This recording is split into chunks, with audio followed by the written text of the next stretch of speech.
रोजगार जो है वो युवाओं को मिल रहा है या बस हवा हवाई आंकड़े हैं? 2005 से अभी तक 20 साल में जितना बिहार के यशस्वी मुख्यमंत्री आदरणीय नीतीश कुमार ने जितना सरकारी नौकरी दिया है, इतना पूरा देश में नहीं दिया है। तो आप रोजगार की बात ही मत कीजिए। तो आप कह रहे हैं कि रोजगार मिला है, इसमें तो तेजस्वी यादव कह रहे हैं कि हमने एक सीजन में जो है सो 5 लाख नौकरी तो हम दिए हैं, इसमें नीतीश कुमार जी का तो कोई रोल ही नहीं है क्योंकि हम उनके साथ थे तभी दिए। अच्छा ये बताइए, बिहार में जो यहाँ पे बिहार पुलिस की जो संख्या है कितना है? पहले कितना थी 2005 से, अभी कितना है? कितना दिन रही है सरकार में तेजस्वी यादव? लगभग हमको लग रहा है 18 महीना, उससे 17 महीना। उससे पहले बिहार में कितना वैकेंसी आई थी? उस समय कहाँ थे तेजस्वी यादव सरकार में? तो ये एनडीए सरकार की देन है बिहार में रोजगार लाना, उनका नीति है बिहार को डेवलपमेंट करना, ये हो रहा है। और आने वाले 25 से 30 साल बिहार में रोजगार की कमी नहीं रहेगी। अदर स्टेट को हम लोग रोजगार देंगे। आत्मनिर्भर बिहार बनने जा रही है एनडीए सरकार के नेतृत्व में। अच्छा एक बात बताइए कि एक युवा जो है खास करके हमेशा ये चाहता है कि हमारा नेतृत्व को युवा करे। तो जैसे कि एक बात बताइए, अभी तेजस्वी यादव बिहार के एक युवा नेता के रूप में जाने जाते हैं, तो बिहार का युवा क्या तेजस्वी यादव को मौका देना चाह रहा है या नहीं चाह रहा है? उनको मौका क्यों देगा? उनको मौका मिल रहा तो अपने बहन को राज्यसभा भेज रही है, अपने बहन को विधायक बनाने के लिए सोच रही है, खुद को अपना मुख्यमंत्री बनाने के लिए सोच रहे हैं, नौकरी के बदले में ज़मीन ले रहे हैं। तो उनको कैसे लोग समझेंगे कि मेरा नेतृत्व करेंगे? वो तो हम लोग को बेच के अपना नेतृत्व करने के लिए आगे बढ़ेंगे। तो कतई नहीं बिहार की जनता उनको मुख्यमंत्री बनने के लिए सोचना देंगे। जो अपना भाई का नहीं हुआ वो हम लोग का होगा। अच्छा, बिल्कुल बिहार की जनता जंगल राज की ओर नहीं जाना जाता है। लाइट में अपना आ चुका है, लालटेन का ज़माना गया, बिजली का ज़माना आया। क्या 2005 से पहले बिहार में लाइट हुआ करती थी? अभी जो आप लाइव ले रहे हैं यहाँ पे रोशनी के उजाला में, क्या उससे पहले था? नहीं था ना, लालटेन का समय था। अभी यहाँ से आप निकलेंगे, कहीं भी जाना होगा तो आप वहाँ उस 2005 से पहले लोग डरते थे कि जहाँ है वहीं रहना है। लेकिन अब 12 बजे रात में लोग एकदम पूरा सीना ठोक के निकलते हैं कि हमको जहाँ जाना है, पूरा एकदम पूरा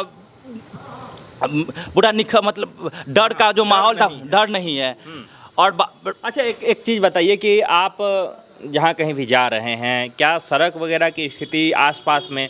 कई जगह जब मैं जाता हूँ तो मैं भी जाता हूँ तो देखता हूँ कि ग्रामीण इलाकों का सड़क जो है वो अभी भी बदतर स्थिति में ही है। भले जो मुख्य मार्ग है वो बढ़िया हो गया है, तो ये सड़क का व्यवस्था ठीक हो गया है या अभी और ठीक होना बचा हुआ है? देखिए सबसे पहले आपको मैं ये बताना चाहता हूँ, पहले 2005 से पहले पटना जाने में कितना समय लगता था? अभी जाते थे यहाँ से पटना? मेरा पैदा ही नहीं हुआ था उस समय, 2-3 साल के थे, इसलिए हमको नहीं पता। यहाँ पे मेरा बुजुर्ग लोग हैं, उनको पता है कि पटना जाने में कितना समय लगता था और जाके आप पाते थे क्या? मुझे नहीं लग रहा नहीं आ पाते थे। तो यही है बदलता हुआ बिहार का विकास। बात करने मतलब सड़क की, तो बिहार हम लोग का फ्लडिंग एरिया है, वो भी उसमें चौथा जोन है भूकंप का। तो यहाँ पे अगर रोड बनती भी है तो आपदा के कारण रोड ध्वस्त हो जाती है, तो इसमें सरकार की कोई गलती नहीं है। रोड टूटती है तो पुनः बनती है। अभी बिहार में जितने भी सड़की है पूरा का मेंटेनेंस हो रहा है, और जहाँ टूटती है मतलब 1 महीना के अंदर रोड पूरा निर्माण हो जाता है, क्योंकि सरकार का एक नीति है कि जो भी उसका कॉन्ट्रैक्टर होता है उनका 10% राशि रख लिया जाता है। अगर आप गड़बड़ कीजिएगा तो सही करना पड़ेगा, तभी आपको पूरा पेमेंट मिलेगा। तो यही है सरकार का अच्छा नीति। ठीक है, आइए और भी लोगों से बात करते हैं। आपका शुभ नाम सर? शंभू ठाकुर। शंभू जी, क्या चाह रहे हैं इस बार, किसे मौका देंगे आप लोग? आप लोग तो पहले के सरकार भी देखे, अभी भी देख रहे हैं। एनडीए का। एनडीए का? एनडीए का सरकार ने ऐसा क्या कर दिया कि कह रहे हैं कि एनडीए का सरकार क्या नहीं किया है, किस क्षेत्र में नहीं किया है? अगर आप देखें, सबसे पहले अभी मतलब आप रोजगार का क्षेत्र हो, उसके लिए आपको चाहिए, रोजगार के लिए चाहिए पहले बिजली, सड़क, रोड, तो उस पर काम हुआ है। हमारे विधानसभा में लगभग 90% रोड कंप्लीट है, 10% वो भी हो जाएगा। ठीक है, बिजली भी आ रहा है, लॉ एंड ऑर्डर हो रहा है दुरुस्त। उसके बाद ना उद्योग लगेगा, उसके लिए भी ज़मीन हो रहा है उद्योग के लिए। स्वास्थ्य पर काम हो रहा है। पहले सरकारी हॉस्पिटल में कोई जाते थे? हमको याद है, लगभग हमको 85 से सरकार का यहाँ याद है। आज तक ऐसा सरकार ही नहीं देखे, क्योंकि पहले सिर्फ चोरी से सरकार बनता था। उससे पहले ये जो अभी घोषणा कर रहे हैं चोरी से ही सरकार बना, पहला सरकार चोरी से बना। आपको अभी मैं कहता हूँ, ये लोग जो घूम रहे हैं 47 में 14 थे मेंबर, 13 दिया सरदार पटेल को, 1 दिया जवाहरलाल नेहरू को। वहाँ भी चोरी से जवाहरलाल नेहरू को प्रधानमंत्री बनाया गया।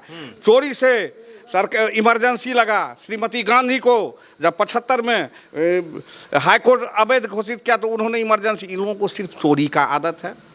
वह कहा जाता है ना, जाके रही भावना जैसी प्रभु मूरत देखी तैसी। ये सारे चोर हैं, ये जो घूम रहे हैं अभी, कोई सब बेल पर है, सजा याफ्ता है। अभी आप राहुल जी की चर्चा कर रहे थे, सारे बेल पर घूम रहे, पूरा परिवार। राहुल गांधी बेल पे, नेशनल हलाल केस के चोरी में बेल पे, सोनिया गांधी बेल पे, रॉबर्ट वाड्रा जो है सो जमीन घोटाला में बेल पे। अभी आइए बिहार में आइए, लालू यादव सजा याफ्ता, वो चोरी किया इसलिए सजा याफ्ता मुजरिम है, उसको राष्ट्रीय अध्यक्ष बनाते हैं। तेजस्वी यादव बेल पे। ये जितने भी परिवारवादी पार्टी है बिहार, भारत के अंदर, बिहार की नहीं, बिहार भारत के अंदर में अगर भ्रष्टाचार को मिटाना है तो उसका जड़ है परिवारवादी पार्टी, वंशवादी पार्टी। और यही लोग अभी चोर नहीं कहता, चोर बोले जोर से, इसलिए घूम रहे हैं और लोग समझ रहा है। लोग अच्छा सर, एक चीज़ मैं आपसे जानना चाहूँगा कि जब ये यात्रा चल रहा था उस समय लोगों ने कहा कि बहुत बढ़िया काम कर रहे हैं, बहुत बढ़िया काम कर रहे हैं। यात्रा के समापन, यात्रा जैसे जैसे समापन की ओर बढ़ा, वैसे आपने देखा कि मिथिलांचल के धरती से अपशब्द का प्रयोग किया गया नरेंद्र मोदी के मां के लिए। आपको क्या लग रहा है, ये जो है ये गाली कहीं पूरे यात्रा पे तो पानी नहीं फेर देगा? पहले 0 थे, अब उनका माइनस में जाएगा। 0 से अब माइनस की ओर अग्रसर होंगे। क्योंकि क्या होता है ना, आप खाल पहन के ज़्यादा दिन तक आप अपने आप को नहीं छुपा सकते हैं। तो जिसका जो चाल चलन है, अभी आपने कहा इससे पहले सबको देखे, कांग्रेस लूटा, ये जंगल राज वाले लूटे, तो वो ऊपर से चोला पहन के चले थे, जो चोर चोर हल्ला कर रहे थे। भगवान उसको दिखलाए जो ने तुम लोगों का वही संस्कार है। एक संस्कारी व्यक्ति किसी के माँ को गाली नहीं पड़ सकता है। प्रधानमंत्री, वह देश के प्रधानमंत्री है, किसी के भी माँ को नहीं, वह देश के प्रधानमंत्री है। किसको पर, वह देवी स्वरूपा माँ को। वो लोग 0 से अब माइनस की ओर जा रहे हैं। अगर स्टैटिस्टिकल डाटा में जाएगा तो वह माइनस की ओर जा रहे हैं, माइनस की ओर जा रहे हैं। अभी मैं अब इसको थोड़ा और कंटिन्यू, अभी देखिए आदरणीय नरेंद्र मोदी, आज तक अमेरिका के विरुद्ध किसी को बोलने का हिम्मत होता था, उसके विरुद्ध में खड़ा कर दिए हैं। अब ये जितना घूम रहे हैं इसमें सब विदेशी फंडिंग हो रहा है, डीप स्टेट अमेरिका, ट्रंप बोरा खोल दिया। ये लोग जितना यात्रा निकाल रहे हैं बिहार के अंदर में विरोधी, वह सब विदेशी फंडिंग हो रहा है, जो मोदी को कमजोर करो। क्यों? तो मोदी भारत को नंबर 1 बनाने के लिए चला है। उसके प्रतिबंध के बाद भी आपका जीडीपी 7.8% हो गया है। वह कहता है मैं टैरिफ लगूंगा, मोदी कह रहा तुमको मैं सामान ही नहीं दूंगा। ये मामूली बात नहीं है। और यहाँ के जनता को एक ही काम करना है। वो मोदी जी का हमने लाल किला का भाषण सुना, तो वो कह रहे थे जो आप लोगों का समर्थन मिलेगा तो दुनिया की कोई शक्ति हमको नहीं झुका सकती है। तो यहाँ का जनता साथ में है, खास के वो लोग अपना रूप पैसा लेके सब विदेशी फंडिंग से ये सब इतना यात्रा कर रहा है। अच्छा, एक आखिरी सवाल, आपने विदेश का बात किया, तो आज जब नरेंद्र मोदी चाइना में थे तो आपने देखा होगा किस तरीके से जो है दुनिया के जो शक्तिशाली नेता हैं नरेंद्र मोदी के साथ में थे वहाँ पे, और आपने देखा होगा कि पीछे पाकिस्तान के प्रधानमंत्री भी थे। अब उसका चर्चा भी जो है विपक्ष ये कह रही है कि बस ये फोटो सेशन हुआ है, नरेंद्र मोदी का कोई वैल्यू है नहीं, वो बस फोटो खिंचवाए हैं बीच में घुस करके। वो रेड कारपेट पर उनका स्वागत चीन किया है 7 साल के बाद। आपको ये जानकर कि वो लोग पढ़ते, वो तो फंड मिला है अमेरिका से कर रहे हैं। 40% आबादी ये 3 देश मिल के पूरे विश्व का करता है। जीडीपी का लगभग हमको लगता है 20-25% पूरे दुनिया का करता है। टेक्नोलॉजी में हम आगे हैं, आत्मनिर्भर भारत की बात हो रही है।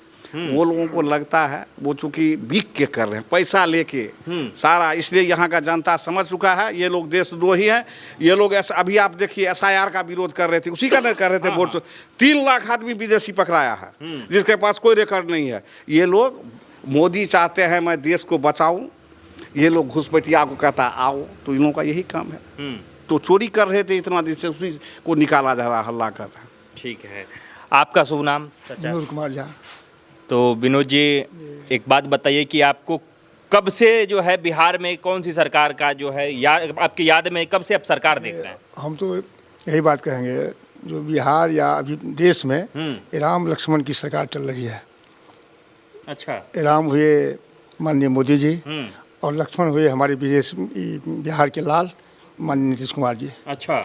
इस दोनों राम लक्ष्मण की जोड़ी में हम लोग पहले अपने घर से निकलते हैं और आपके बात सुनने के लिए या आपको देखने के लिए आए हैं। नहीं तो यही 90 के दशक में, 90 और 95 के दशक में कोई यानी 4 बजे के बाद घर से नहीं निकलता था। और पहले 90 और 95 के दशक में, अच्छा, ऐसा तो हम लोग सुनते हैं, क्या आपने देखा भी है? देखा भी है। और पहले 90 और 95 के दशक में 8 मच्छू बच्चा होता था माता के पेट से। अच्छा। 6 मच्छू बच्चा होता था सड़क में साथ गधा। यही दरभंगा जाने में लगभग 10 घंटा 12 घंटा लगता था, जो अभी 1.25 घंटा का रास्ता है। 1.25 घंटा मुश्किल से। अभी जो आप यहाँ आए हैं 9 बजे, आपका हिम्मत नहीं होता तो आप बिहार में पैदल चलते आते आप। इसीलिए नरेंद्र जी का और यानी मोदी जी का जो विकास है, इस कहने लायक नहीं है। और जो कोई बोलते हैं ना, राहुल जी तेजस्वी जी, समय आ रहा है, अभी भी कह देते हैं जो वोटिंग होगा ना 30% में ये लोग रहेंगे। अच्छा। और 5% में अन्य लोग रहेंगे, जो वोट बिकता उगता है सब गांव में, सब घर में। और 65% पर में राम लक्ष्मण की जोड़ी जो है माननीय मोदी जी और माननीय नीतीश कुमार जी, वही रहेंगे।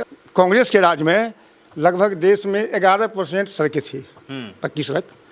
अभी 85% रोड है। 15% जो रोड बाकी है, जो मोदी जी बोलते हैं एकदम सही बोलते हैं। अभी आप किसी गांव में जाइए, वही 10 से 15% रोड अभी कच्ची है किसी गांव में। पूरे देश में जाइए आप, तो इसमें मैं किसी बात की यानी कहने की आवश्यकता नहीं है। सभी लोग जाने हैं, पहचाने हैं।